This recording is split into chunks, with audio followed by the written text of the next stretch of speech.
Donc, troisième droite remarquable, c'est la médiatrice. À mon avis, c'est la plus amusante à tracer. À chaque fois que je la montre aux élèves, ils sont tous étonnés de voir que ça marche avec si peu de précision. Donc, la médiatrice, on y va avec les trucs. Tu as la lettre M qui veut dire milieu. Donc, la médiatrice doit passer par le milieu de ton côté. Et tu as aussi la lettre T qui ressemble à perpendiculaire. Donc, il y aura un 90 degrés. Fait que la médiatrice, c'est la droite qui va passer par le milieu du côté AB. Même stratégie, je mets mon côté en couleur. Donc, la médiatrice, elle passe par le milieu du côté AB et elle doit former un angle de 90 degrés. C'est la seule qui ne passe pas nécessairement par le sommet. Je n'irai pas mettre le sommet C en couleur parce que ça se peut que ma médiatrice ne passe pas par le sommet C. Tout à l'heure, je te donnerai un truc pour retenir ça. Donc, médiatrice, elle va se tracer avec le compas. Première étape, tu vas aller placer la pointe sèche de ton compas à une des deux extrémités du côté dont on te parle dans la question. Donc, soit sur le point A, soit sur le point B. Et là, je vais aller ouvrir mon compas à l'œil. Tu n'as même pas besoin de mesurer avec ta règle. À l'œil, tu l'ouvres un peu plus grand que la moitié, tout simplement. Donc, ça, c'est fait. Et là, je vais aller tracer un arc de cercle. Vois-tu? Si j'enlève mon compas, vois-tu que la ligne mauve et la ligne verte, ça ressemble à l'arc de Cupidon avec sa flèche. Si je te dessine le petit bout de flèche ici, vois-tu que ça ressemble à la flèche de Cupidon? C'est ça qu'on cherche. Donc, tu dois dessiner un arc de cercle qui va venir couper le côté AB. Donc, j'ai fait mon premier arc de cercle, comme ça ici. Je ne change pas l'ouverture de mon compas. Il doit rester exactement de la même ouverture. Et je m'en viens placer la pointe sèche, la pointe piquante, sur le sommet suivant qui est B. Et là, je vais faire un deuxième arc de cercle, comme ça tout simplement.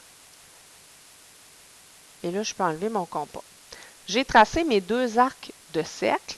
Les points importants, ça sera les points de rencontre de mes deux arcs de cercle.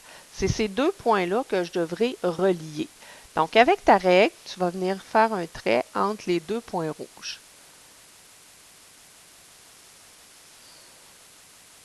Le plus précisément possible, bien sûr. Comme c'est ici. Donc, ta médiatrice, c'est la droite qu'on vient de tracer en bleu.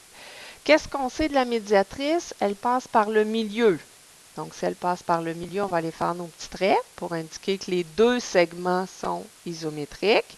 Donc, de A jusqu'au point, appelons-le P. De A jusqu'à P, le segment AP est isométrique au segment PB. Et en plus, il y a un T, donc il doit y avoir un angle droit. La médiatrice forme toujours un angle droit avec le côté dont on te parle dans la question. Et vois-tu qu'elle ne passe pas nécessairement par le point C. Il se pourrait qu'elle passe par le point C, mais ce n'est pas obligatoire. Donc, le truc pour retenir la médiatrice, ça, tu n'es pas obligé de le faire sur ta feuille, je te le dessine tout simplement. Ce truc-là, à chaque année, mes élèves s'en souviennent. Vois-tu que ta médiatrice, elle ressemble à une truite, à un poisson? Donc, nous, quand on a à travailler la médiatrice, on appelle toujours ça la médiatruite. Donc, quand je demande aux élèves de me tracer une médiatrice, ils me disent toujours « Ah, c'est le petit poisson, c'est la truite. » C'est ça qu'il faut faire. Et l'autre truc qui est aidant pour médiatrice, on a dit que ça ne passait pas par le sommet, hein? Pas nécessairement. Donc, le deuxième truc, c'est est-ce que tu as déjà vu une truite au sommet d'une montagne? C'est plutôt rare hein, qu'il y a des lacs au sommet d'une montagne. Ça arrive, mais c'est très rare. Donc, la médiatrice ne passe pas nécessairement par le sommet de la montagne. Fait que si on résume, médiatrice, il y a un M pour milieu, il y a un T pour angle droit. Je la trace avec mon compas. Ça me fait une truite et elle ne passe pas nécessairement par le sommet parce que des truites, c'est assez rare qu'on a ça au sommet d'une montagne.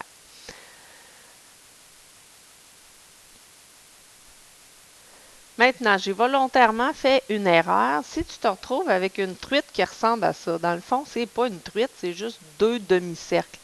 Le problème vient du fait que tu n'as pas ouvert ton compas suffisamment grand. Il faut que tu l'ouvres, on avait dit, plus grand que la moitié.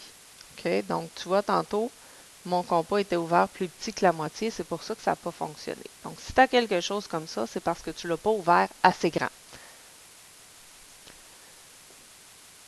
L'autre erreur que je vois souvent, c'est ça.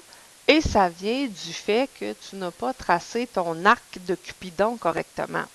Quand j'ai dessiné ici, le trait que j'ai fait, la demi-lune, l'arc de cercle, ressemblait pas à un arc de Cupidon avec ce côté-là. Donc, dans ce cas-là, si tu te retrouves avec ça,